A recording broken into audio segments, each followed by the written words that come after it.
Good morning, good afternoon, and good evening, and welcome to the Just Keep Swimming podcast. This is your host, Mr. Adrian Jackson, and we're in the studio again with another great episode for you. And you already know who with me, the guy who's running the show. Can't do it without him, Mr. Donovan Jackson, number 13, back again for another podcast, and it's going to be a lot more noises coming from my end this time. Yes. Hopefully it should be, we're going to get a great conversation going. You already know we have another great episode going for you guys today, and I just want to thank everybody out there for listening one more time. And let's go ahead and get it rocking and rolling. So we're going to start off with another little kind of season playlist for you guys today. And for this playlist, I want to do, let's call it season. For this season, I wanted to call it the Season of Perspective. So what we're going to do for this one is we're going to take a lot of our shows that we watch, books that we read, music that we listen to, and just try to get a different perspective on them and see how they're actually, reflecting back onto real life and the life that we're in. And with this episode, we have a very special guest with us today. You already know who's with us, Mr. TzMac. You already know. Yes. The boss of all bosses. You already know who's in the house. Hey. Yeah, what's good? Hey, thank you for having me, man. I feel grateful and fortunate to be here, and I'm ready to get it started for sure. Yeah, bro, man, I appreciate you being with us today, man. Thank you for taking some time out your day. I know you got work after this, so we're gonna try to get it rocking and rolling. Actually, I got the call, man. Yeah, I don't even have to go to work. Yeah, so I'm good. I'm relaxed. Oh, yeah, bet. It's all good. Yeah. Bet. Yeah. Oh, y'all might have a long episode going today. All right. Yeah. Straight. Yeah. Take that breath. Yeah. We can go deep for sure, and that's no cap. Yes, sir. So for this episode on Perspective, we're going to talk about the movie Soul, brought to you by Disney Plus. Shout out Disney. Another great movie, a great film. They ain't paying us. Yeah, they ain't paying us yet, but they gave some great knowledge in that movie, man. And after watching that movie a few times, I would notice that a lot of things I felt got looked over. There was so much perspective, so many different messages going on throughout that whole movie that, let's just take some time out today, just pull out some of the messages that we saw and just talk about them a little bit. Absolutely. And my bad, can we just play the movie in the background real quick? I was thinking the same thing, just kind of look at it while we're talking about it, with the volume down, just create that vibe. Yeah, let's get that going. Yeah, The Soul was definitely a terrific movie. I remember when it first came out, we didn't really, we've seen a few ads here and there, but the scene is a lot different now because you can't really go to the theaters anymore. Or at that time, the theaters weren't open, and so for me, I'm a moviegoer, so I like, getting my popcorn and my hot dog or whatever it is. Right, gonna check it out. Getting my beer, whatever. Yeah, exactly. Yeah. And so I definitely missed that experience. I still haven't been to the movie theaters yet.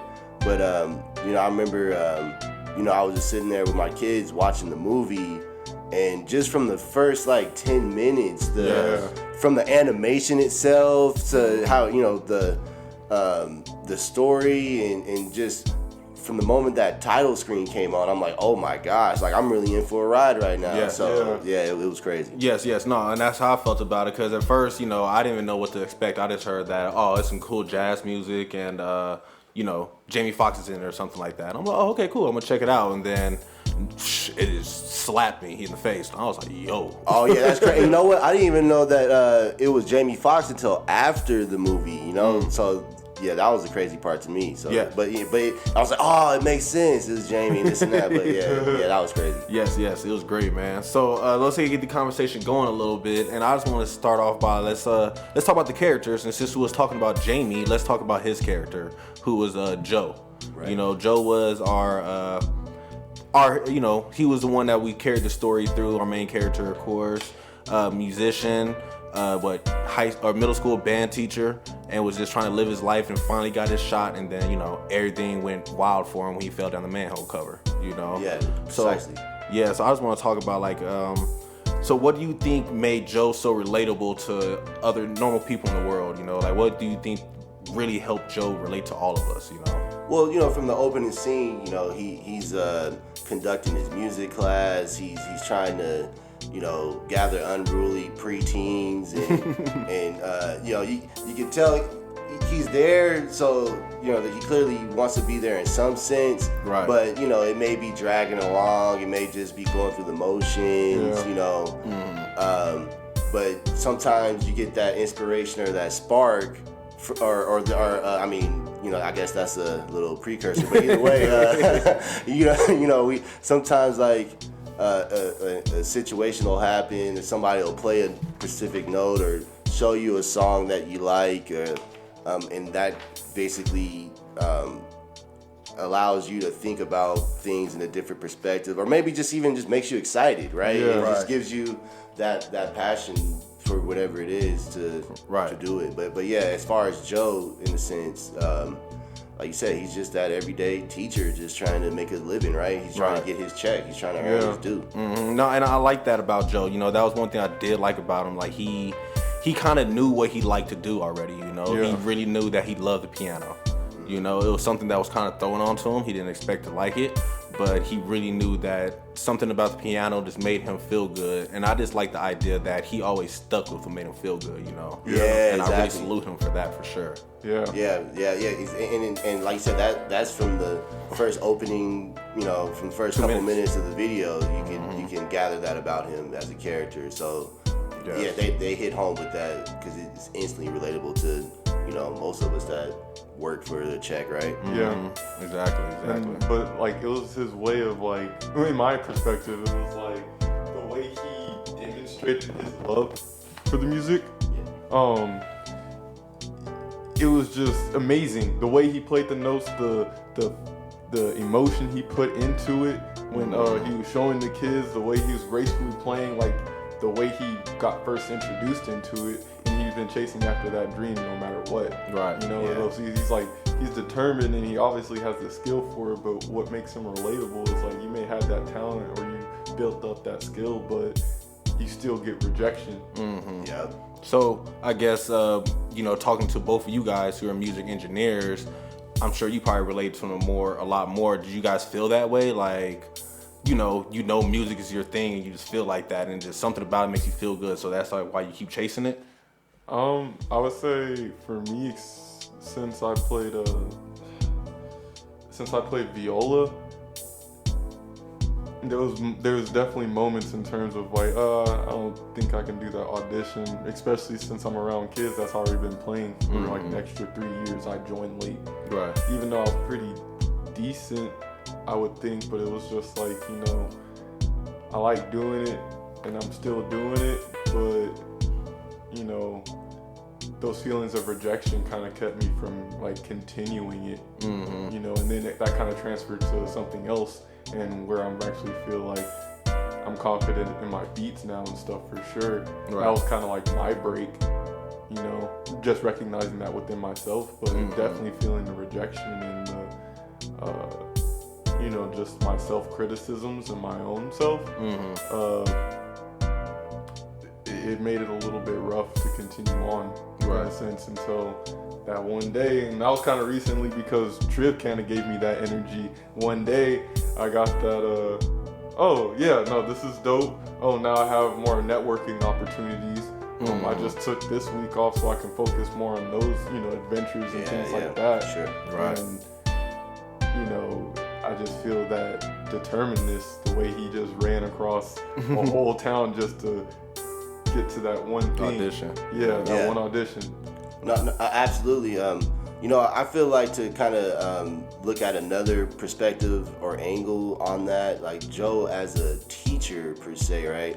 I've been engineering for 15 years now, so I feel like, I'm still a student of the game, and I want to learn about plugins. I want to learn about techniques and form and things of that nature, but I also want to allow other people to learn and to experience. So regardless of how mundane the task may be or how just monotonous something may be, like you may do something over and over again, but you may show a person and they may not necessarily know what you know, so now you see their eyes light up because you let them know, hey, this is how you compress a vocal, or this is how you duplicate a track, or whatever it may be. Right. And I think, just kind of like, you may teach 100 kids, but only 2 or 3 kids may get it, but those 2 or 3 kids that get it is what keeps you going. Yes. For sure. Yeah. Yes.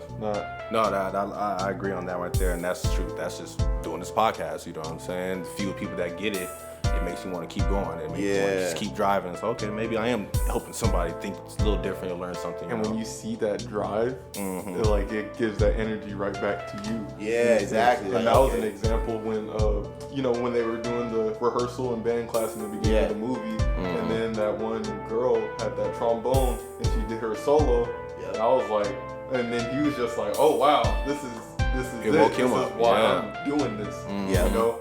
So, for sure.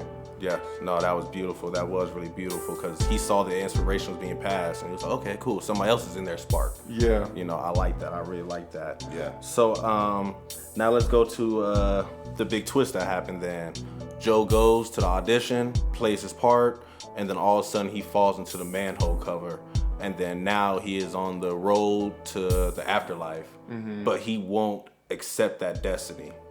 Now, I guess I was just curious, like, how did you guys, like, what did you guys perceive during that point, you know? I found it kind of deep, like, the idea that, you know, 1, he got his big dream, but then 2, he was about to die, but he just was not like, yo, you can't kill me, you know what I'm saying? And it kind of blew my mind because all the other souls on the plane accepted it, and they were just flowing, and they were like, what are you tripping for, you know? I'm just gonna go, but he was the only soul fighting, like. And so, really crazy thing that just hit me too, and we're gonna have to go back to when he went to the audition and went into the zone for playing that piece, which was amazing part too. That was just a thing on his own, and he played his heart out. So he was in the zone, and even though visually on the screen it was like he left out of the zone after he did that, when he was out, he was ecstatic. He went back into the zone, but he's so obsessed with being in that spiritual realm, that different place of being, that he's ignoring reality, which he was dodging a whole bunch of things that could have killed him with no worry at all. And those are the warnings, and he didn't heed to them, died. Boom. Yeah. Well, so when you're immersed in the zone, right, you become a lost soul, especially when it becomes an obsession, when you're ignoring what, you know, real life has to offer at any given moment. So remember when he goes down and, you know, he starts talking to Jerry and getting the guide and that, and Jerry comes back on another scene. It's like, hey, you get lost often, don't you? Even though he died and went down to that afterlife, and, you know, he refused to do it, so that's why he got lost in somewhere he shouldn't have been in the first place. He was still a lost soul, even though he had no body still. Interesting. And, you know, that's the thing. I feel like you really have to ride the wave of life. It's good to get in touch with the spiritual zone like it is, like it tells you in the movie, but you got to stay grounded within reality and a balance so that you don't get lost. Understandable, pretty deep. No, for sure. I definitely agree with that. I think too, you know, once again, he gets the word that he's getting an audition, right? There's all these emotions. So, like you said, you can easily ignore your existence or ignore everything else to try to run to this opportunity, but you have to still be aware of your obstacles that may be in front of you, right? So you can't just be so ignorant to whatever it is. And that's definitely deep, I think. Yeah, that's deep. Because you know, there was a time in my life where I felt like I was ignoring family and ignoring friends and ignoring a lot of people just because like I felt like I needed to make it. Like I want to be a producer, I want to be an engineer, I want to do this, and so like, you know, a lot of just long nights in the studio and thinking that was like helping my career when really it was just hurting my family, which it was in turn hurting my career because I couldn't like really work as hard as I wanted to because I didn't have the support that I needed at home, you know? Yeah. So that all kind of like, it's all a balance, right? So, and you know, I think, once again, just to kind of put it into a perspective that I can visualize myself, I feel like everything is kind of like, it's a construct, or it's a game, right? We all like games. We all play video games. Right. We all are into different types of, whether it was Pac-Man or whether it's Mario or Fortnite or Call of Duty, etc., etc. There's all these different constructs that are created within the universe, right? Right. So you have to think about the personal space that we're involved in, right? So Joe, he knocked his audition out of the park, right? They all loved him. He got in the zone. He was feeling it, right? And he was so happy that he stepped into a damn sewer hole, right? Right. So, you can't ignore the rules of the construct. And I feel like a lot of times, what is that construct that we're in, right? Who made the rules? These are the questions that I think about all the time. Right. But just to put it into a perspective that I want to relate to, if you're thinking about our life as a game, right? What is a game? Some people think a game is just something you do for fun, right? Or something that's entertaining, right? Right. But throughout that entertainment, you have to physically, mentally, emotionally, spiritually commit to whatever game that you're playing, right? That it demands of you. Yeah, and that game has a construct, so that game has rules. And when you're inside of that world and when you insert your mind into that reality, you're bound within those rules and those limitations of that paradigm or of that construct that you're in. Right. So to me, the moment Joe stepped into that sinkhole, it like questioned, what is the construct we're in? Because we talk about the afterlife, we talk about death and reincarnation, and talking about being reborn. Some people think it's true, other people don't think it's true. Right. But in reality, we all know that we're alive and we're here. If we're able to be here and speak to each other, then that's a connection within all of us. Right. But what's beyond that? What's before that? So it's like, if you read different texts and doctrine and saying that, we're just souls and beings and we're here, but our energy never dies, right? It's not created or destroyed. It's only transferred. It's already transferred, yeah. Right. So, if that's something that we believe, then to me, the next evolutionary step in our reality would be to question the construct that we're in. Right. No. And so that's why I love this movie, and I'm interested in talking about this because, like I said, that's that sinkhole. He stepped into that, and to bring it back to your question, he was so inundated in that moment that he was in of making it, quote unquote, that he was willing to risk whatever it took to get back to that moment. Exactly. Even his own death or life, whatever it was. He didn't care. Body, he didn't care where he was. He just wants to get back to his body so he could do this damn gig. Yes. Yeah. Yes, exactly. So the power in that is profound to me too. He's crossing boundaries. He's crossing the rules of the game, of the life, of the reality that he's living in. He's crossing those boundaries, and that's where he ends up where he does. But it's funny to me that even though he's doing these impossible feats, the rules of the game, this reality, the construct, is still working its way to uphold those rules to begin with. Yeah. So he could keep doing this, but he kept putting himself deeper and deeper into a hole. Amazing feat. He broke boundaries, but the rules of the game still punish him for it. Yeah, no, and it's so real you said that. So now look, I'm going to take everything you guys said and it's illustrating the movie. Like you said, he was so fascinated in the scene that he missed getting hit by bricks, slipping on nails, slipping on banana peels, hit by cars, bit by a dog, but then fell into the hole. The rule caught him. At some point, you not paying attention is going to get you caught. He got caught. he fell down, but then, like you said, he broke the boundaries again after his soul was there. He jumped through the wall, broke the boundaries of the visual wall, and now ended up in the beginning pre-game stages. And now he's in the stage of learning what the games are again. And then that's where we meet Terry and Jerry. Well, Terry mainly, and then Jerry shows up in a second. So, or Jerry reverse. Yeah, Jerry's first for sure. Jerry's first for sure. So let's actually talk about Jerry then, since now we're meeting him inside the movie.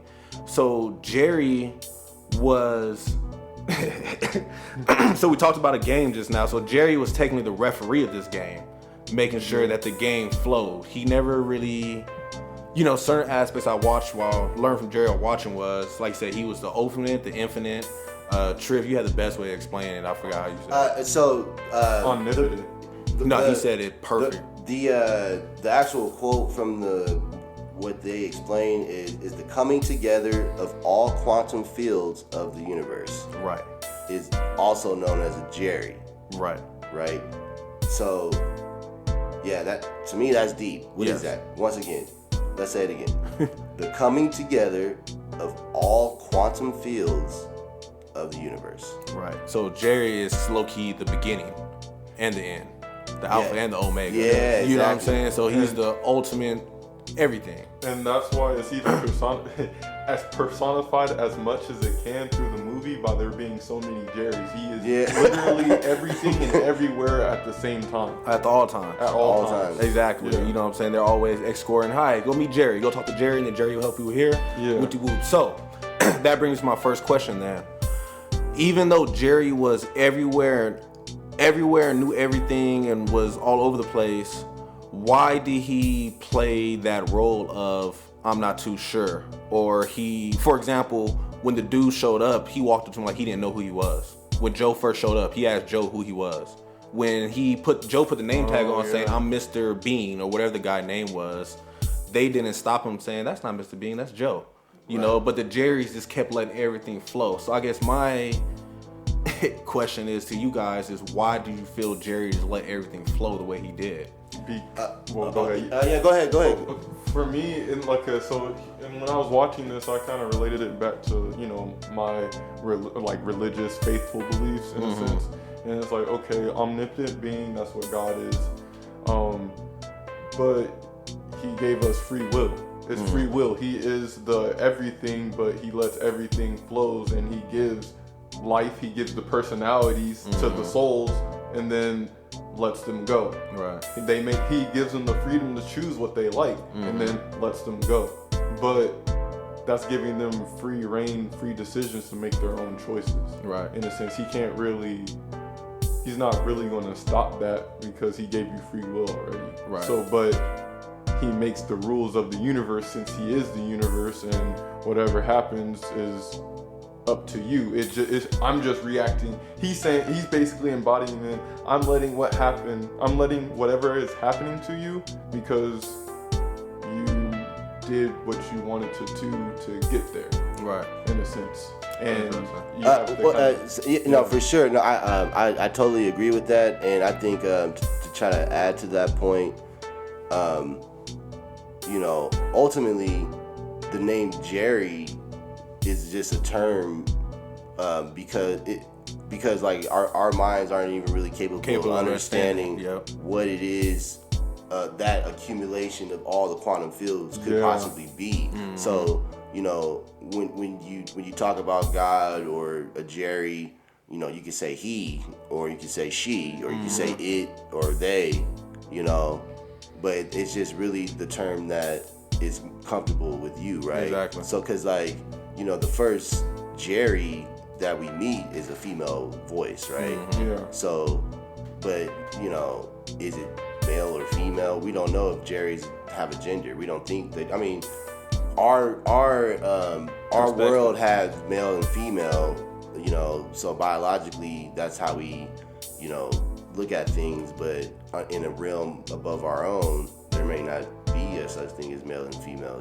So I mean, and then if you just look in the sea, there's all sorts of asexual creatures, even in the forests or whatnot, there's creatures that reproduce themselves, and, so it's not necessarily foreign in science per se because you can find it, right? Find it, yeah. You if see you're it. looking at that. So I'm always a firm believer of as above, so below. Mm-hmm. You know, so you know, I look at my world and the way I move through my world, but then if you look at an ant and the way an ant moves through their world is going to be a completely different paradigm and in reality. So and it's like we can, as humans, we can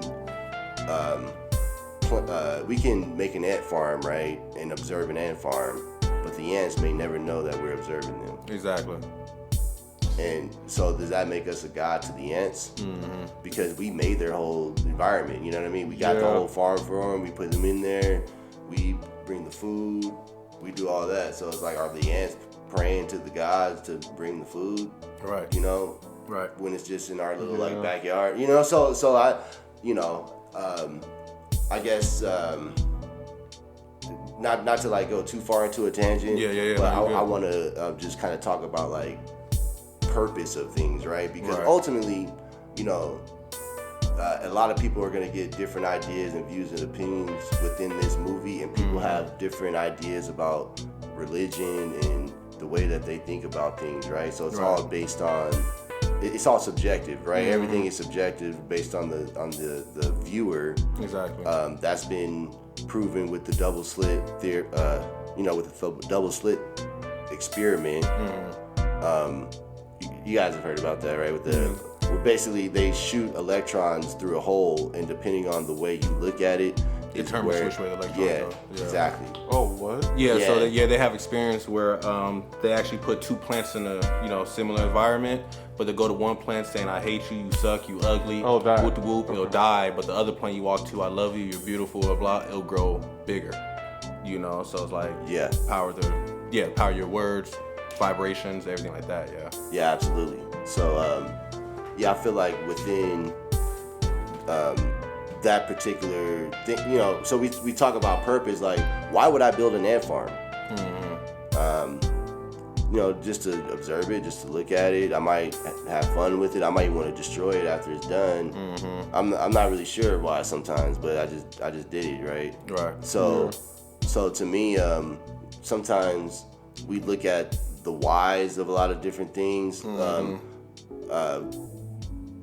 and to be honest, like, do we need to know why sometimes? Like, 'cause the why is like all relative to who you are. Like, if a creature created you just for an experiment, then do you really need to know why he created you? If he just did it to kill you later, is that going to make you feel any better or worse, or are you just going to appreciate the fact that you're here? Yeah. So I don't know. You know, it's something to think about. I just feel that, like, I mean, in that case, in terms of like why Jerry does it, well, I don't even think we can understand him in the beginning to even try to begin to understand why he let things go in the first place. Right, exactly. Yeah. And then, and that's the reason I brought the question up, because, as you pay attention to Jerry's character, it clearly in the beginning, when you first introduced, like you said, I'm everything, I connect everything, I'm the omnipotent. But then Jerry acts confused. Jerry acts like he or she doesn't know what's going on, or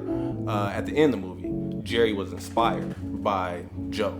You know what I'm saying? A free soul, Jerry actually got inspired, and you think that, and like I said, in the way they explain it, the omnipotent will know everything that's about to happen. But then I guess it made me think a little bit more of maybe the omnipotent is like you said, Jerry was just the guide, you know what I'm saying? Yeah. Just the one to make sure the flow continues to flow. Yeah. You know what I'm saying? Because he didn't try to stop you. He didn't try to stop anything. He let him jump off that thing 20 times without that earth pass. He never tried to stop him or nothing. You know? For sure. So he let 22 sit there for who knows how many centuries. You know what I'm saying? He could have been told 22 how to get the spark, but it was like, So, you gotta find it. So with Jerry brings up Terry. Terry was one of the most interesting characters to me because, one, I'm just trying to sit here and trying to understand what is Terry. Terry represents himself as the accountant. He was the one who realized that Joe's soul wasn't in the afterlife like it should have been, and something was wrong. So I guess, I just want to ask you guys, like, what did Terry represent to you guys? So, you know, I'm a firm believer of duality and polarity.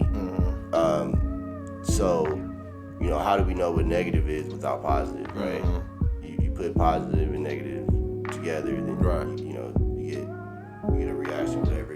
Two negatives, they repel, two positive repel, et cetera, et cetera. So to me, Terry is a complete opposite of Jerry, literally, in a sense. The Jerrys are the broad, this is the construct, this is how things are going, like, this, you know, you guys would do this, you know, it's the broader aspect, but the Terry is the details, like, oh, well, this is the count, like, I do this, I count this, I do that. I watch you blink 5 times. Yeah, exactly. Even like the way he entered the universe, you know, like through the lines. Yeah. You know what I mean? And how he was a part of the lines and was like, you know, not as bold per se, you know what I mean, as the Jerrys were. I mean, I'm gonna say in another sense too, the Terry was bold enough to even go after the lost soul that he thought was lost,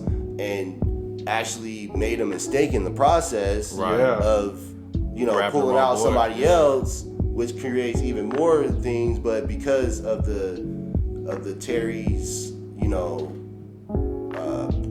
detail, paying attention to detail and the precision of like what it is that the Terry was trying to accomplish, you know, to me that they balance each other out for sure. Because even when Terry was talking about the count, the count is short, and he was, you know, had the sliding around the dots or whatever. No, this isn't right.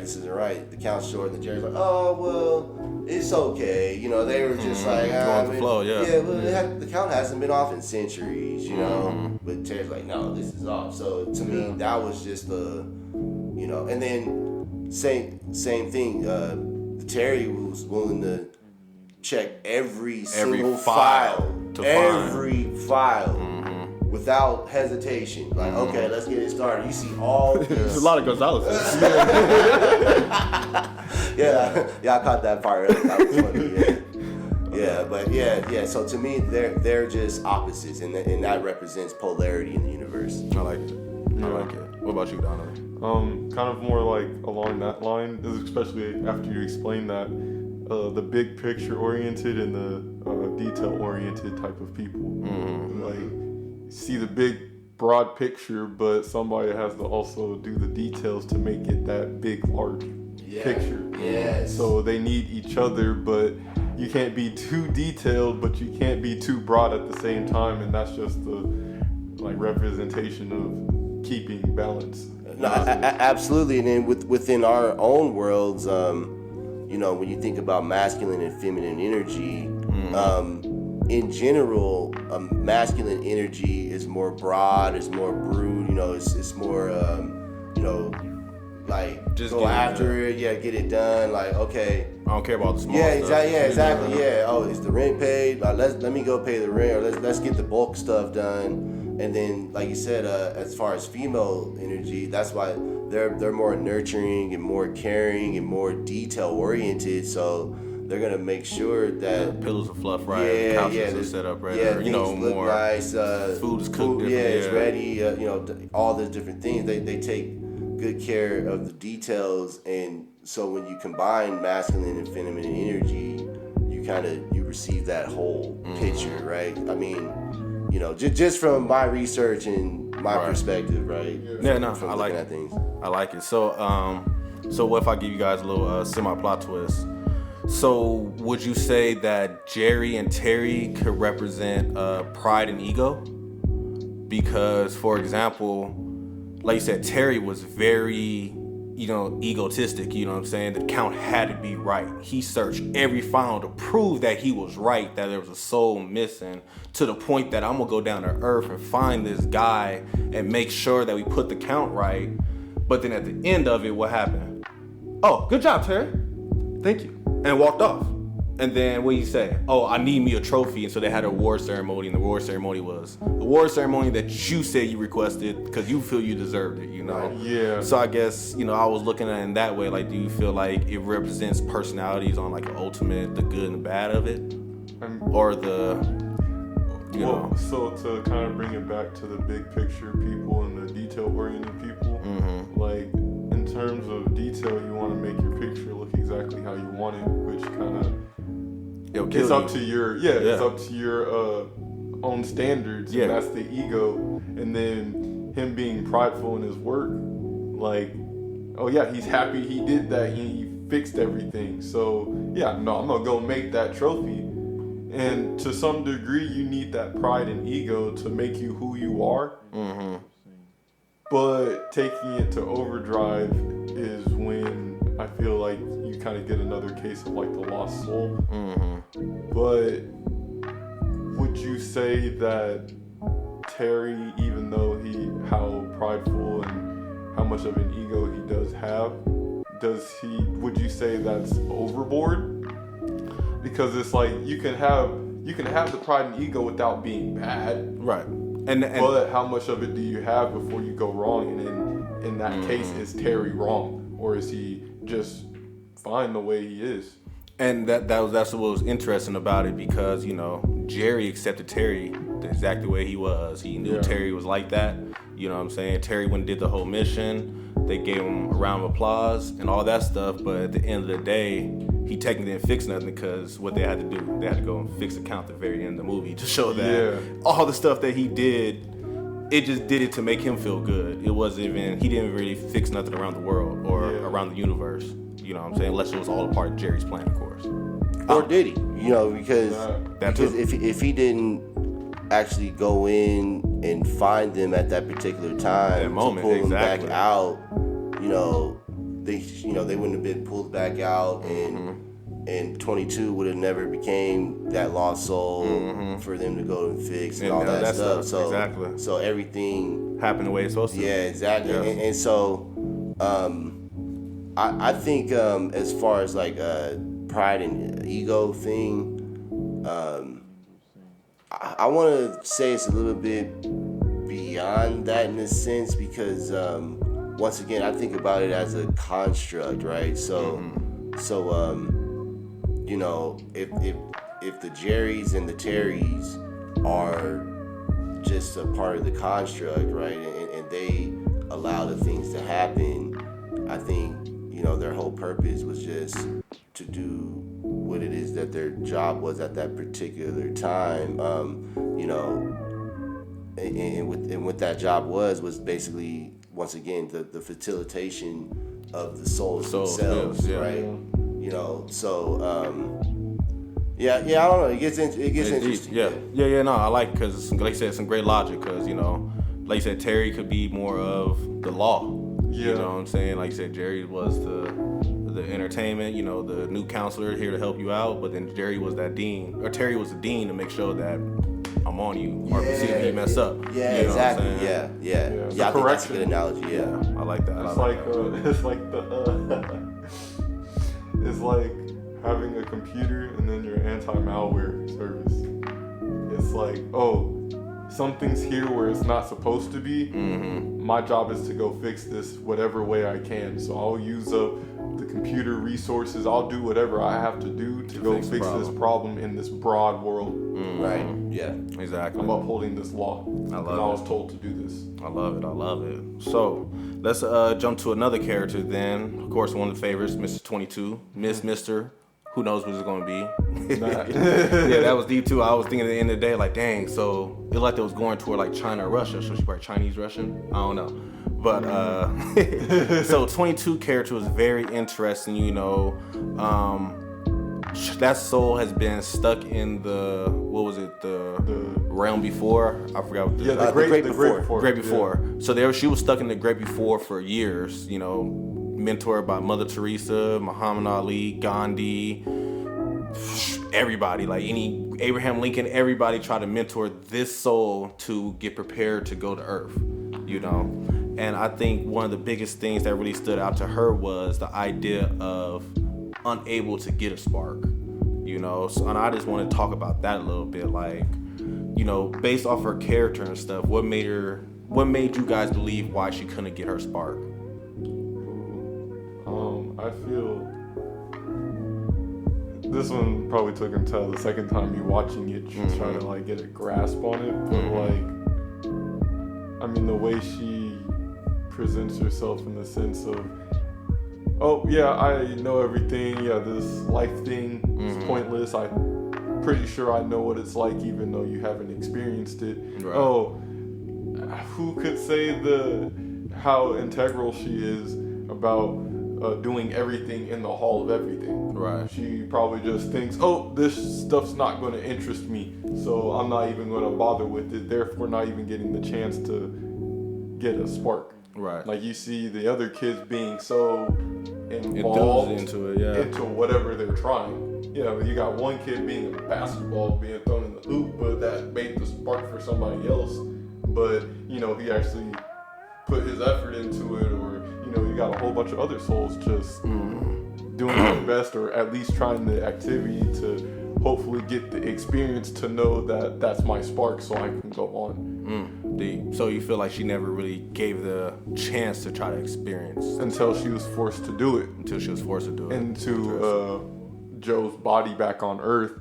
And, from that beginning, she's just like, this is disgusting. I don't want to be here. Like, I wanted to skip this because this doesn't feel good. But she's barely giving an opportunity to show her what it is. Right. What you think, bro? Yeah, I think that's definitely accurate to me for sure. I feel like,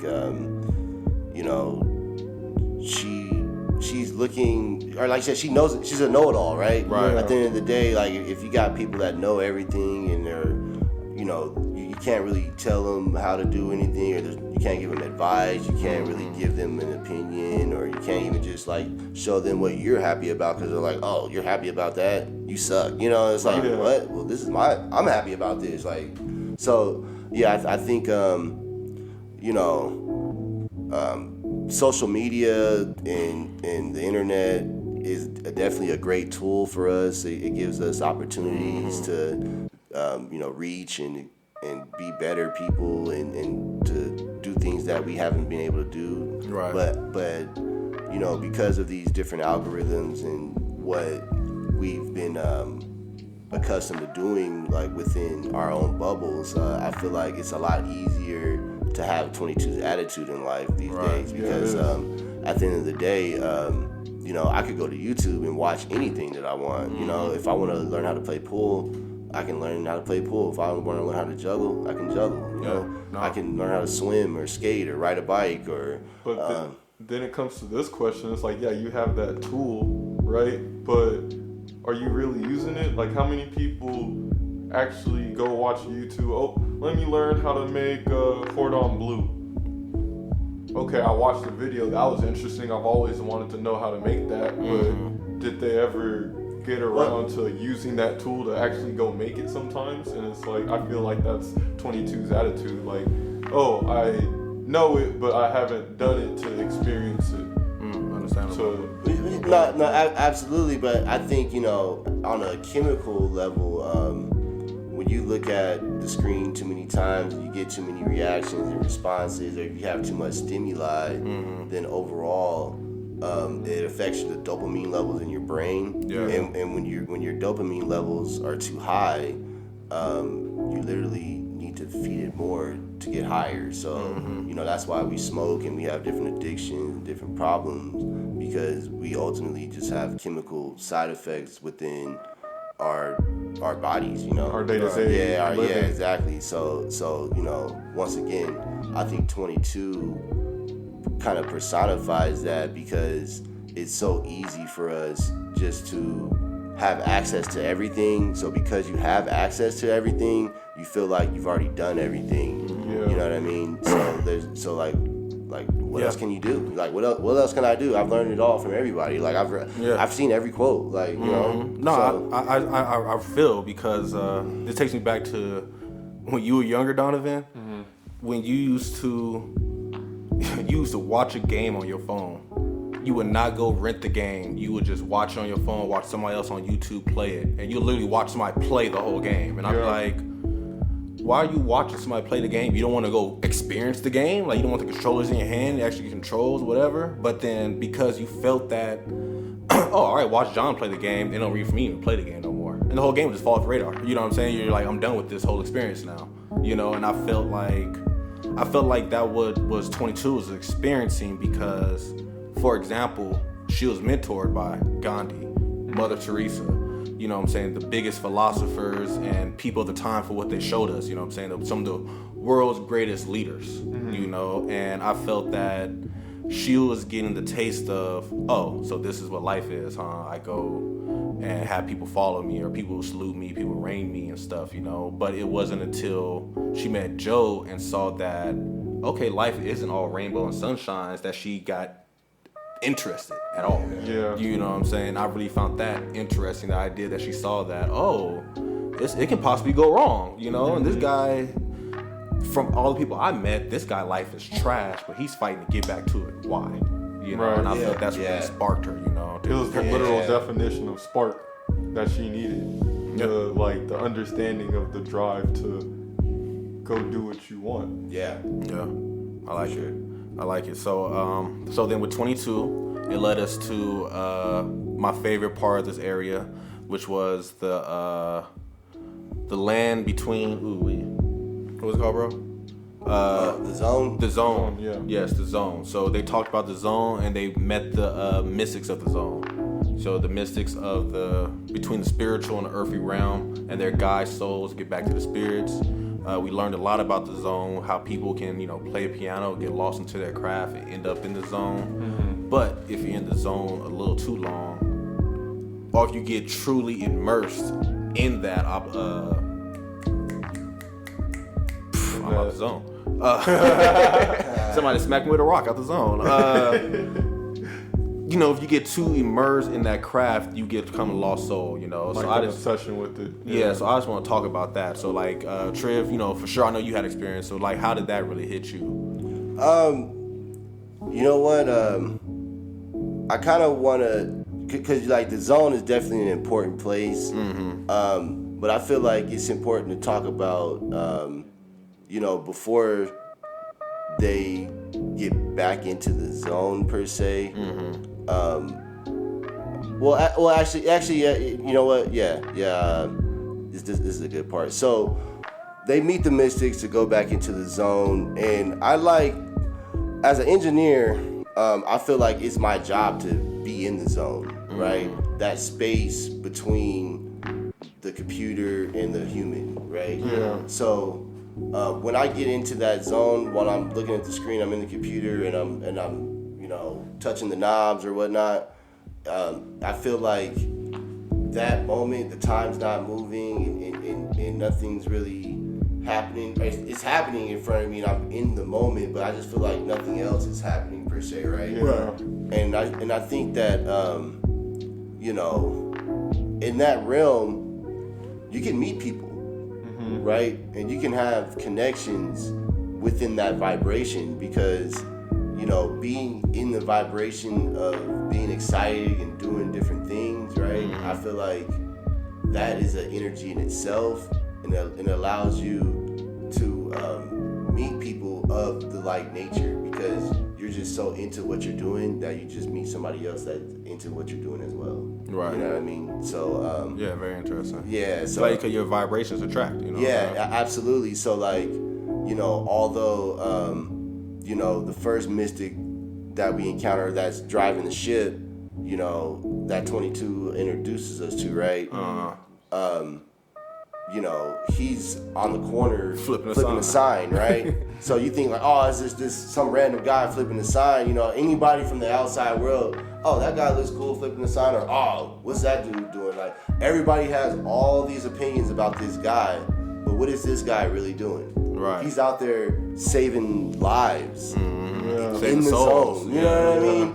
With other people, other mystics that are doing the same thing from areas on Earth, you know?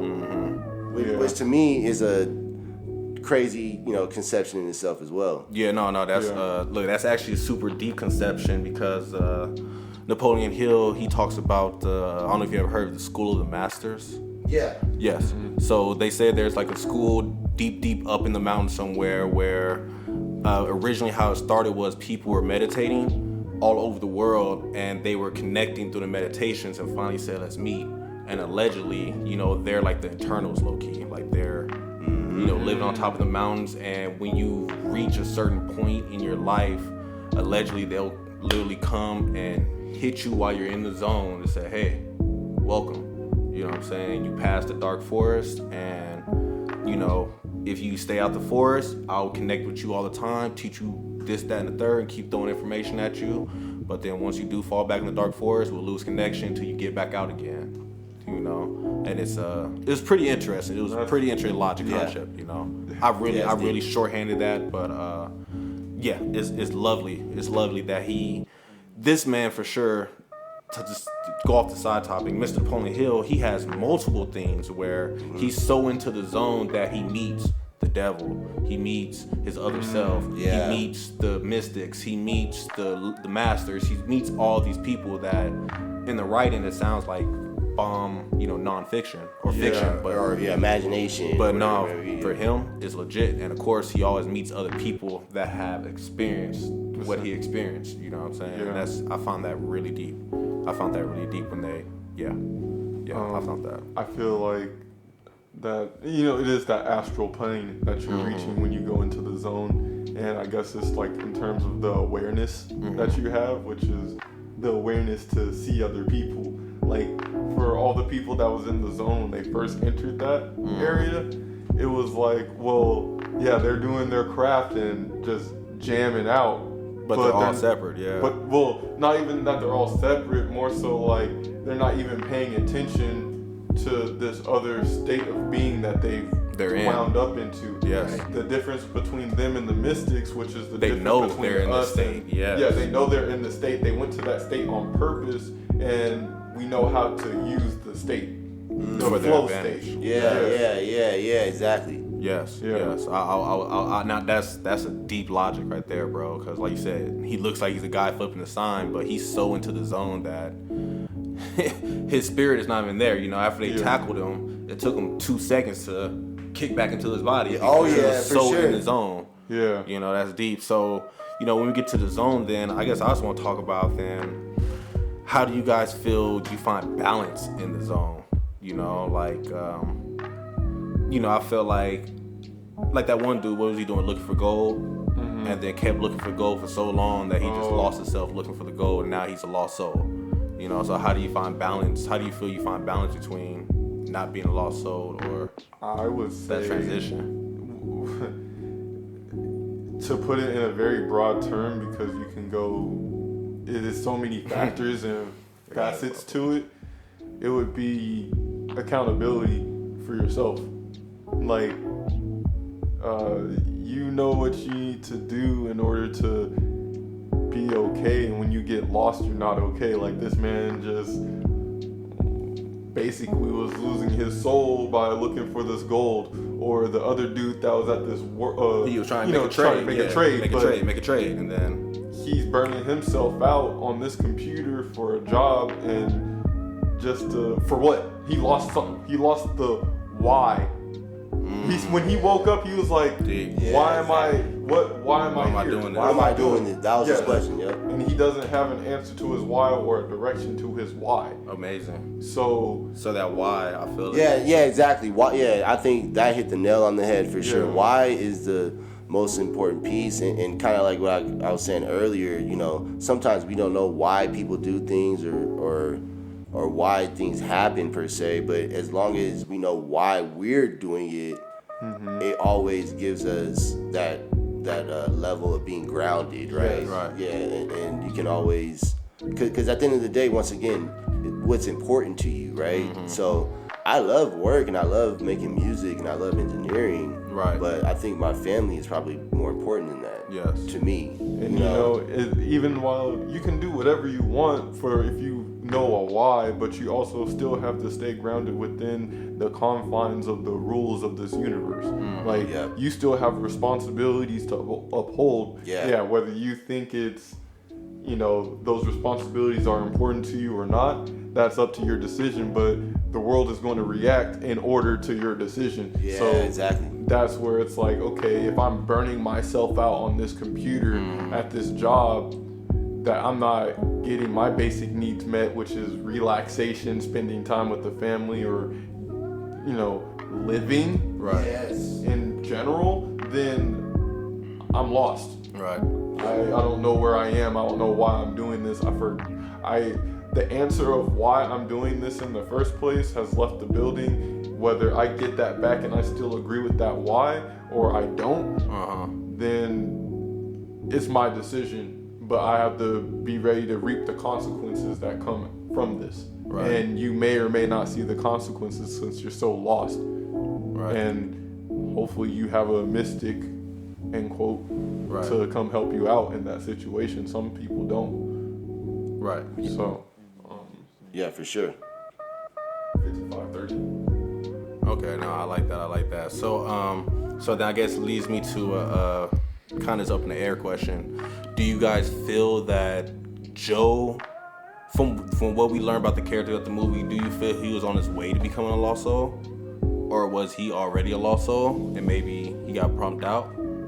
Because I felt that, from his character, he was just so obsessed with getting back into his body. Like, you know what I'm saying? Like, he made it to the spiritual realm, met the ultimate being, the ultimate ever, and then was in a seminar contemplating on how do I get back to Earth? How do I get back to Earth? How do I get back to Earth? Missing everything that's going on around him right now or what he's supposed to be experiencing, Yeah. So I guess I was just like, it's random top of my mind, but you guys feel that he was on his path to being a lost soul? I don't think so, just because he had a definite purpose. Yeah. Okay, he had a why. He had a why, yeah. So his purpose was his why, and so because he knew what he wanted to do, he wasn't like lost in it. You know what I mean? Like he was able to go to the zone. He was able to like be malleable and move around, just because all he knew is that he wanted to do this thing. So it didn't matter what happened around him. Right. His objective was just to reach his body to get to the show. No, I like that. I just feel in his case, it wasn't like he was already on that path or already was lost. It was when he went in, he got so immersed that he forgot he needed to come out for a second. Right. I feel you on that one. Again, you still have to pay attention to your surroundings and things like that, and that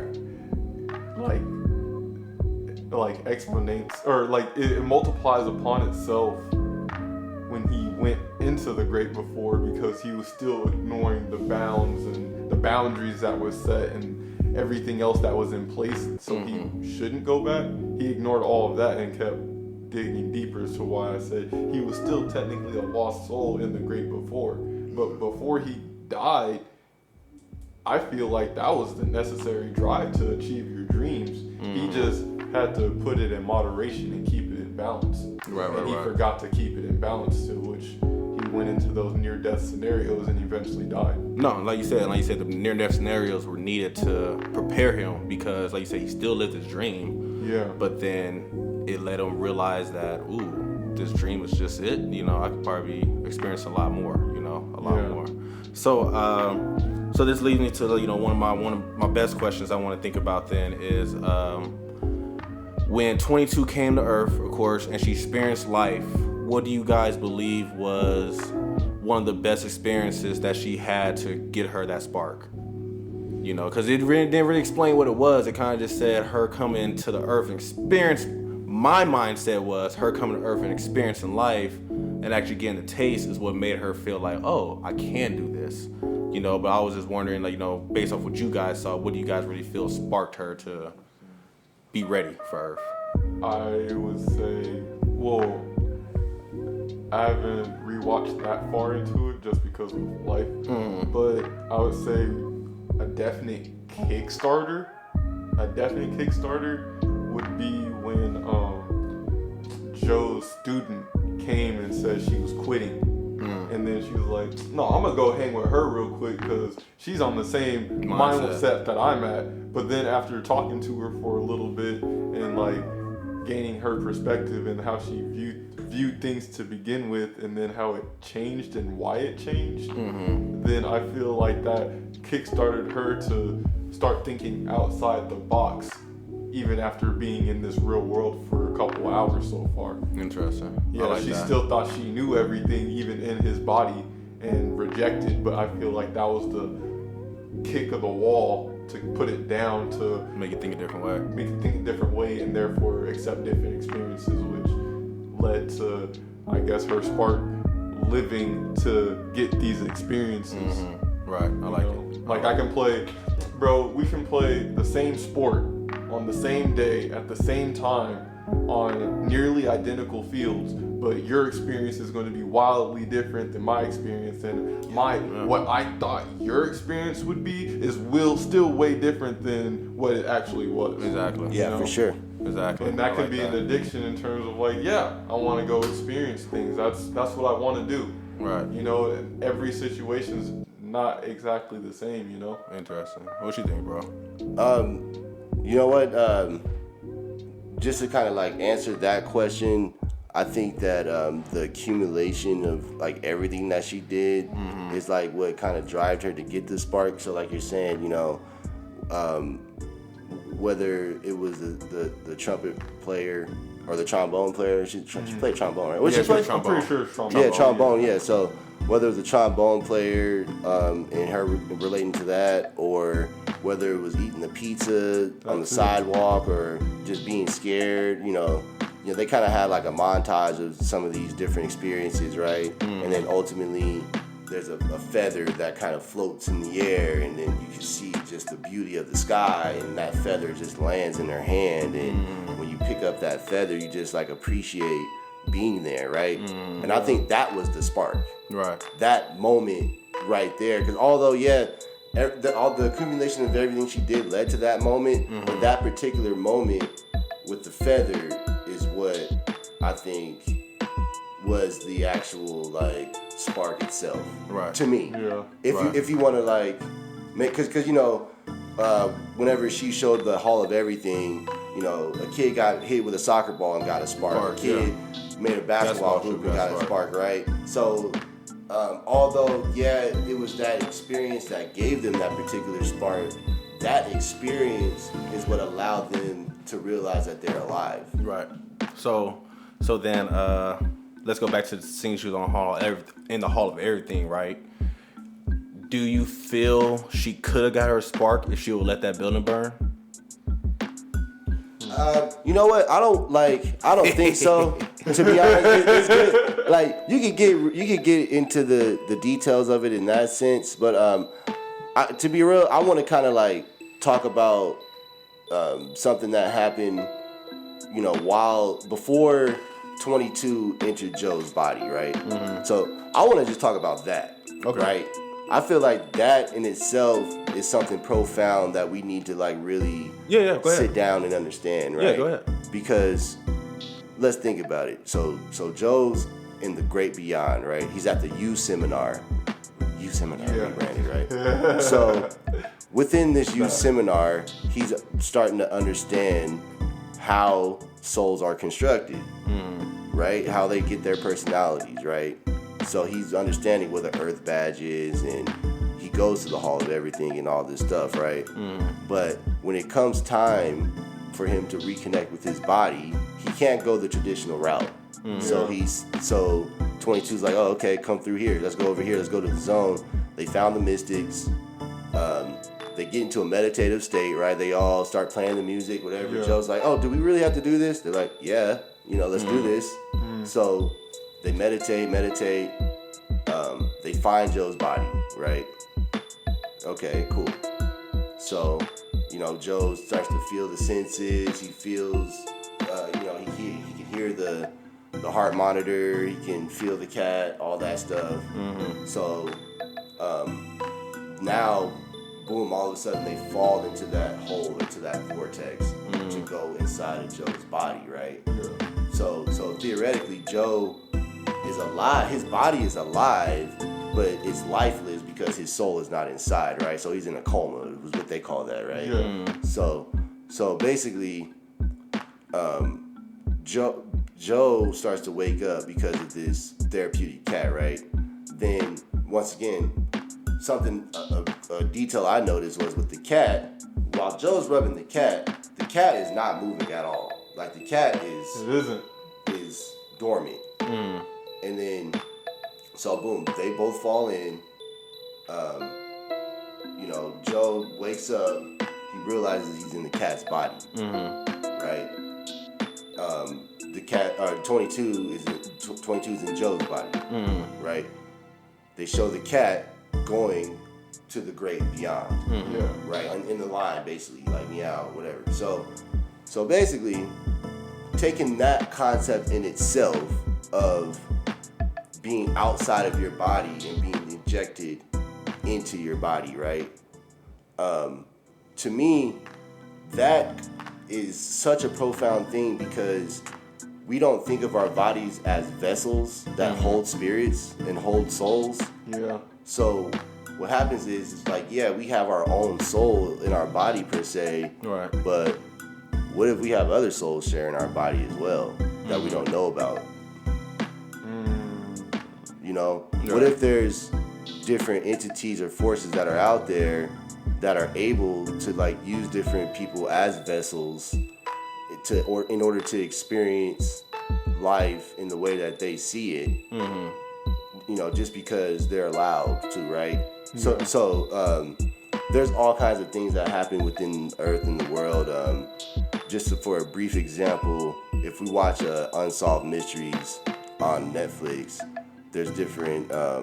There's an episode about a tsunami that wiped out all kinds of people, right? When the nuclear thing happened in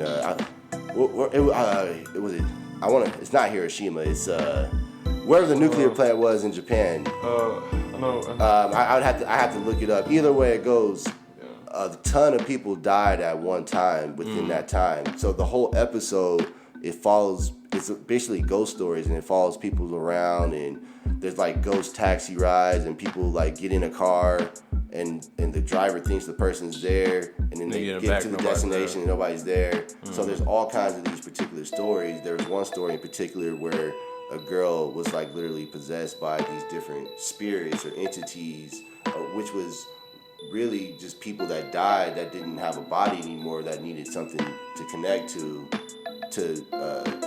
take their message, right? And ultimately these free spirit, or these radical spirits, let's say, I wouldn't say they're free per se, they're radical spirits. These radical spirits need to be conjured, or they need to be helped to pass on to the next side, right? So once again, within the Soul movie, you know, that's one of the first things we see. He's in line to go to the great beyond. You know what I'm saying? And he said, fuck that, so I'm going to go to the great before. You know what I'm saying? Because he said, fuck that, his will took him to the great before so he can, like, find whatever. But, you know, so all these different stories that you hear about people passing on spirits or whatnot is actually, you know, to me, representative of the great beyond and helping these radical spirits, quote unquote, pass on to the other side, right? And you know what I mean? So just to like put it into perspective, right? So once again, like, I think this movie is so deep because we can look at it, you know, from the personality aspects and how, you know, people think and how we behave and operate. But once again, I like to just look at it as a construct and showing us how the overall construct is built and like what we need to do to like beat the game per se, right? Like if we know, the more rules we know, the more that we can navigate through this territory with ease and without, dying all the time, without somebody calling me a noob just because I keep reincarnating or whatever. Yeah. You know? So. Sorry to go on that tangent. I just feel like I had to like throw that out there. Yeah, no, you good. I was just saying, like, I don't know. I forgot. We're gonna have to cut this shit out, bro. Yeah, sorry, man. Yeah, like I had to like really. I've been thinking about this movie a lot, and like it kind of, you know, there's a lot of occult things or things that we may not tap into because it may be taboo and religious in the religious sense of things. You know, I didn't necessarily grow up religious or anything like that, so I just try to stay open-minded and you know, just imagine the possibilities of everything and question everything, right? You know, and from doing that, you just kind of discover who you are and how you relate to people around you, right? So this movie, to me, I love it. This is dope. Yeah, amazing, man, amazing. So, what time is it? It's like 1:30, ain't it? It's 70 minutes. Yeah. Hour, 10 minutes. Yeah, we're good. Yeah, Okay. hell yeah, we're good. Yeah. So, shit. What were we talking about? We were talking about the spark, weren't we?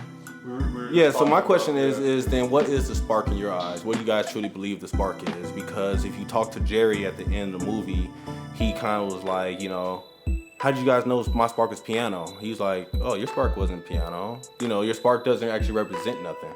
Yeah. You know, so I was just wondering what you guys think the spark actually truly represents.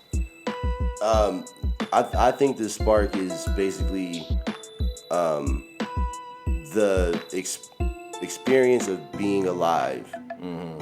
So it doesn't necessarily have to like be a thing that you do per se. It could be a thing that you do, or it could be something that you don't do. Right? Like just standing there sometimes and observing life, looking at the sunrise or the sunset and that mountain backdrop or the snow backdrop, whatever it is that you may find interesting to your soul. Right? That's why they all have a mentor and go through all these different things to really try to, you know, find out, okay, why am I alive? You know, is it, or why do I want to live, basically, right? What do I love about life that can keep me happy no matter what? It's like the keys to always. So it's the keys that allows them to get into their own zone.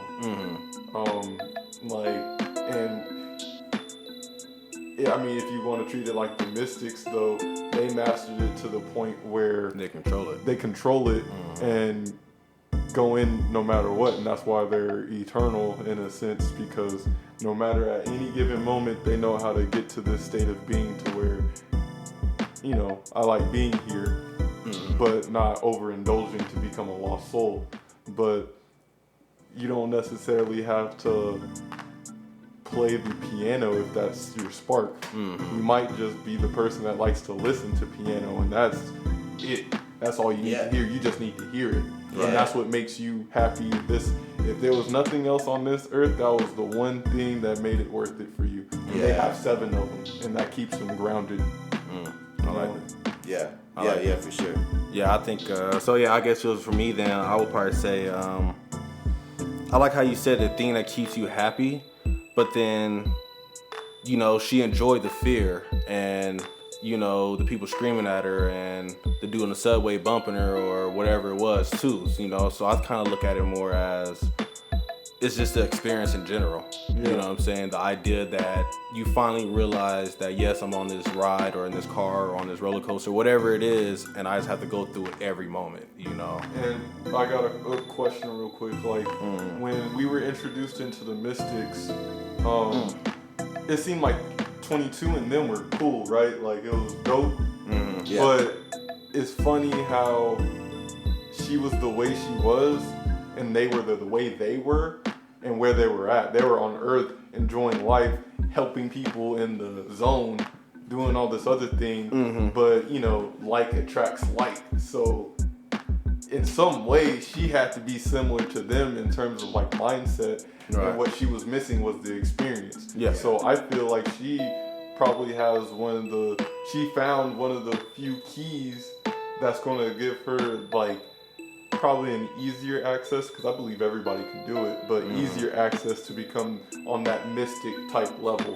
See, so, and then that's what took me at first, like, so go back to the thing about when she burning the house down. Yeah. So I guess one thing I was wanting to point out was she was enjoying that. You know what I'm saying? She was enjoying it. She said, oh, it looks so pretty. But her mentor stopped her from doing what she wanted to do to enjoy life. You know what I'm saying? And I think I found that pretty deep because, you know, like I said, she had the greatest one. So it's like, who's not to say that because they put so much in her head, like I said, she was a know-it-all. Yeah. So by the time she actually said something that, like I said, fire, you can't know nothing about, you know, you can't control fire. You can't know everything about fire. So watching it flow freely was probably what it was for her. But they stopped her from viewing her spark. Because through their perspective, it's that's nothing. Not good. And like he said, that's just regular old living. You know what I'm saying? But it was like, well, not to her. This is life, you know? So I guess that is real, you know. Everybody's spark is 100% unique to what you are and who you are. Yes. Yeah, and then like you said, there's always going to be opposition and people saying that things aren't cool or whatever it is. There might be 100 people saying that what you're doing is not cool. Cool, yeah. But if you know that stuff is cool, then do it. I mean, I'm not saying do drugs, but I'm just saying, like, you know, you got to do whatever you feel is right, you know? Yeah. And I feel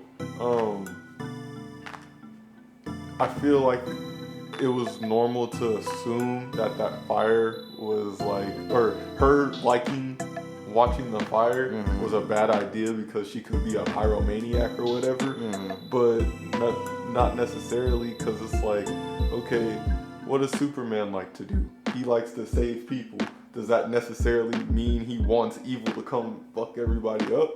Probably not, but things happen, enjoy that, and he enjoys saving them from it, you know? So it could be one of those things where it's like, okay, she might have liked watching that fire burn on top of that house, but who's to say she just won't be satisfied, like completely satisfied by just watching a fire pit go off for days on end? Just you know what? I think the analogy that I'll bring up about that is like, you know, when I was younger in high school, I started smoking weed, probably like 15, right? 14, 15. My father found the weed in my drawer, right? He threw it out. A week later, he found some more weed, and like I had turned the incense bottle into a bong or something like that, right? So he threw that out. The next week, I had some swishers and, you know what I mean, some more weed. So it's like, at the end of the day, like, you know, regardless of if somebody is like opposing you or whatever it may be, like if you're gonna do something, you're probably just gonna do it, right? So like, yeah, that fire, you know, she may have got a glisten in her eye because she's seen the fire, and the fire, you know, when it got put out and she got introduced to all these other things, but she still has that idea of a fire in her head. So anytime she could go back to that idea, you know what I mean? So like, once again, because she, like you said, she was that know-it-all, she felt like she's already experienced and done everything, and she didn't want to live. You know, she literally she didn't want to experience the life. So, like you were saying earlier, until she was forced to experience life and to go through the motions and go through the steps and meet like-minded people and do all this stuff, that's what like really ultimately made her feel ready. Yeah, exactly. Yeah, no, I fully agree on that one. I fully agree, man. So, I did have some more concepts to touch on, but this movie is so deep, man. I feel we could be sitting here talking for like 3 more hours for sure. For real. Yeah, so I guess I just want to ask, you know, each of you, like, what is your ultimate concept you pull from the movie? You know, any level, it don't even matter. It don't matter what it is. You know what? I've got one in my head that I think would be good. So, you know, once Joe, you know, finally gets back to his body and he makes it to the concert, and you know, everybody's happy. His mom's in the crowd. You know, that was deep. That was deep too. You know, the conversation he had with his mom. Yeah, beyond deep. You know, the barbershop scene too was dope. You know what I'm saying? Just you know, what it means to have a barbershop and the community aspect, and you know, just being in that chair and what that means, and then just even what the barber said after he left, right? Like, well, how come you didn't talk to me? You know, how come I didn't know any of this stuff before? He's like, well, you never asked. You never talked. Yeah. Yeah, you never asked. So to me, that's deep, right? Like, we could be around people and just not knowing. Yeah, exactly. So just take a second to figure out what people like, right? Mm-hmm. But yeah, fuck, I lost the train of thought for a second. No, but yeah, so Joe leaves he leaves this performance. Everybody's ecstatic. His mom's happy. Dorothea's happy. Everybody's happy. And, you know, he's just like, no, yeah, I did that. What next? Like, I thought there was more to this, you know? And so she tells the story about the fish, right? Mm-hmm. So, you know, what was the fish story? It's like a small fish is in the ocean. She goes to the older fish. She's like, the fish asks the older fish, hey, you know, where's the ocean? The older fish is like, well, you're in the ocean. He's like, this ain't the ocean, this is water. Right. I want to look for the ocean. He's like, then the older fish walks off. Yeah, basically. So, you know, I think, you know, once again, it's all perspective based on age and experience at that point. But to me, it talks really more about professionalism, right? Because within the entertainment industry, you could do stuff and it could be for 3 people, or it could be for 3,000 people, or it could be for 3 million people, right? Mm-hmm. But you're going to be doing the same steps, and it's literally, you know, a lot of the same processes. There may be more equipment or better equipment, but it's still the same construct. So once again, it's about like our purpose and why we're doing the things that we do. You know, if I was engineering to have a huge name for myself or whatever, I probably wouldn't be an engineer because, you know, most people don't know who engineers are. Right. Like, I can, you know, I don't think there's one person who like knows who the stadium engineer is of the Raiders, you know, or who's running the board at the TzMac or anything like that. Nobody cares, you know what I mean? So, but as an engineer, I love doing it, and I love being there, and I love the environment, the process, you know, being there hours early before anybody gets there, to seeing everybody arrive, to doing the anthem check and doing all that stuff, to actually running the show, to the halftime show, you know, to the end of the show when you have to break everything down. So to me, that's like, you know, that's something that's definitely dope. No, that's good. I like that. Like you said, enjoy your craft, you know what I'm saying? Because if this craft turns me on, you know, the best way, do it, you know what I'm saying? Do what turns you on, even though it's not going to turn everybody else on, you know what I'm saying? Just do it because it makes you feel good. Get into your zone. Yeah, exactly. Yes, I like that. I would say for me, it's just, I mean, given the experiences I've, you know, had with substances in terms of getting lost, like, you know, going up through Reno and been wondering, like, okay, why am I doing this? Like, what is my point of being up here in college? Like, I still don't know what I want to do, and I'm not feeling passionate after living this. You know, I feel like, you know, not forgetting the journey that it takes to get there, but also not setting up your expectations and, you know, not getting lost in that goal, that you don't get upset. Like, don't get so lost, don't get so absorbed in this expectation that you forget that reality is still what it is, you know? Yeah, I could imagine beat producing and then producing this concert. Oh, finally did that. But did I forget that, oh, well, after the concert, things are over, I'm going home, I have to make some dinner, you know, find something to eat, wind down, sleep, and then what? What am I doing in between? Right. And it's like, you have to take all of those things into account and not forget that reality is what it is. I still have to pay bills. I still have to hold my relationships up. You know, it's like, go for your dreams. You can do it for sure, because he can. But don't get so lost that you forget what life is and how to live. Right. No, I like that. You know what I'm saying? Like you said, learn to get into that zone, but don't become that dark soul. You know, Yeah. I found that beautiful. Man. So, So I guess for me it would be, you know, I guess my favorite thing about the whole movie was for sure is just the idea of how many souls there were. Yeah. You know, like. Yeah, it was a lot. You know, it's the idea that yes, we was watching the story of Joe, you know, but there was a stadium full of mentors. Mm-hmm. You know what I'm saying? She got mentored by all these greatest people, you know. He went down to, you know, the subway, met the good soul, the dude singing that he really connected with. At the same time, she bumped to the soul that scared him, you know what I'm saying? Mm-hmm. And I guess I'm just looking at it, and it just makes you realize, like, he actually said it. We're all very similar, yet unique. You know what I'm saying? We all have similar personalities, maybe some of the birthdays, skin color, whatever, but we're all so unique.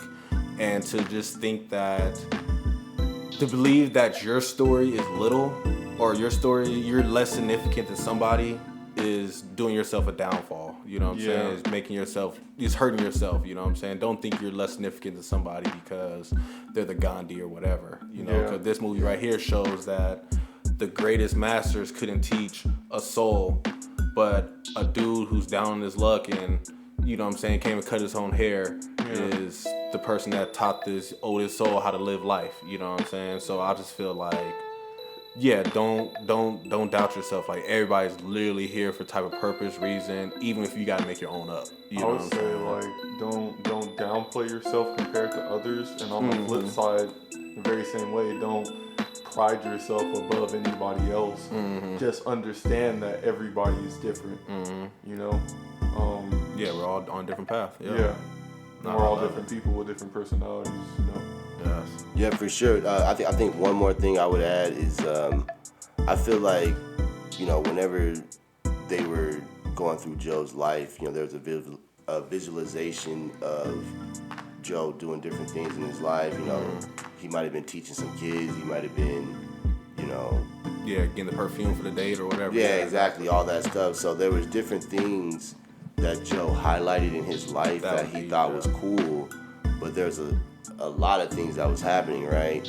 So ultimately, you know, we have to choose the things that we highlight, even though there may have been not a lot of action per se in some events. Like sometimes I think we put too much thought into ideas that don't serve us, right? So there may have been a traumatic event or something that happened to you, and because that memory is so imprinted in your mind, you may like want to always go to that memory, and I think it triggers more of those same type of memories because that's like what you're focused on, right? So we have this whole breadth of memories, and we have to just figure out the ones that we like or that we were excited about, and then just try to make more of those type of memories, right? Yes, no, that's beautiful because I'm gonna wrap it up with this, but like at that scene right there, he, you know, at first it was showing him all the beautiful piano sympathies, and you know, he showed the scene of his dad and stuff, and it just made me think because the guy they thought he was, all they were showing was his positives. Yeah. And then it was like, so I wonder, did the previous mentors show her, you know, did much research show her the bad times, or they literally just show the positive all the time, you know? And you know, that's pretty deep too. You know, don't sugarcoat everything. You gotta give people sometimes the real. Sometimes the real is what they need to hear and see, you know. Just last thought. And, sorry. Go ahead. I was just gonna say, like, I mean, random. But who's to say that? Well, I mean, going off of Triv's idea of like focus. Know what you focus on. Know what you focused on. Mm-hmm. She never focused on the bad. Yeah. You know? Well, I think the positive and negative and good and bad is all relative, right? So ultimately, like, we may think that the other doctor had these positive quote unquote experiences, but they're just experiences, right? So that's just his life. Like he just did this stuff, and that's what it was. But like, you know, if you're just constantly sitting on the couch and watching TV, or you're constantly, you know, playing that game that isn't going to get you anywhere, you're constantly, you know, watching that IG feed that isn't doing anything for your life. Right. That's the stuff that starts to like become your life, and that becomes an experience, right? And then, like, if your experience become non-experiences, now are you really living your life? So I think that's what we have to like really be cognizant and aware of, is just, you know, understanding that, you know, this is a platform for us to experience, and we need to go through those experiences and not be afraid and take those risks and you know, you know, jump off of what, you know, do whatever it is that you have to do to get outside your comfort zone to have different experiences that can possibly lead you to an experience that you may have never had before. Yeah, deep. Love it, man. All right, brothers, man. I appreciate y'all for doing this today. I know we probably could talk about this like 2-3 more hours because, this movie has so many jewels. Like you said, the parent scene of him standing up to his mom, him actually speaking with the barbershop, you know, the old soul actually inspiring, you know, the girl and actually seeing her go into the zone. There's so much stuff we could continue to talk about, you know. So we probably do a part 2 on this one for sure. For sure. Yes. So I just want to say I appreciate you guys being with us today, man. Any shout outs you guys want to do? Any projects you guys got working on? Well, just one thing over the next week. Like I said earlier, I took the whole week off.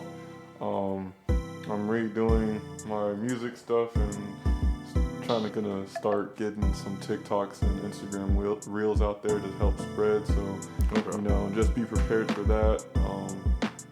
You know, always go give a listen. SoundCloud is still up at NXIII. Just shout out to your boy. Thank you. Much appreciated for listening as always. Here's from your favorite engineer, Donovan Jackson, number 13, you know me. But there you go. That's Love the Truth. Oh, just follow me everywhere at TzMac 702. That's all you gotta do. TzMac. TZ. I'm starting to like catch on to TZ. You know, everybody called me TzMac. You know, that was the name that was given to me when I was 15. And you know, I always just stuck with it. But like on IG, people don't pronounce it as T's. They pronounce it TZ. TzMac. So everybody calls me TZ. So I'm like, all right, I think that's my new name. Alright. Shoot, your nickname T-Easy. Right. Alright, TZ. No Taz in this bad boy. Yes, sir. So yeah, make sure you check out the IGs. Everything's gonna be in the bio. You already know. Everybody joining us today. I appreciate you guys from listening. Any questions, comments, concerns, send it to jkspodcast702@gmail.com. Or, you know, hit us up on Facebook, Instagram. Check out the new Twitter. We got that rolling too now. And I just want to say have an amazing afternoon. Have a wonderful day. Have a splendid evening. And remember, just keep swimming. Yes, sir. Swimming. Just keep swimming. Yes.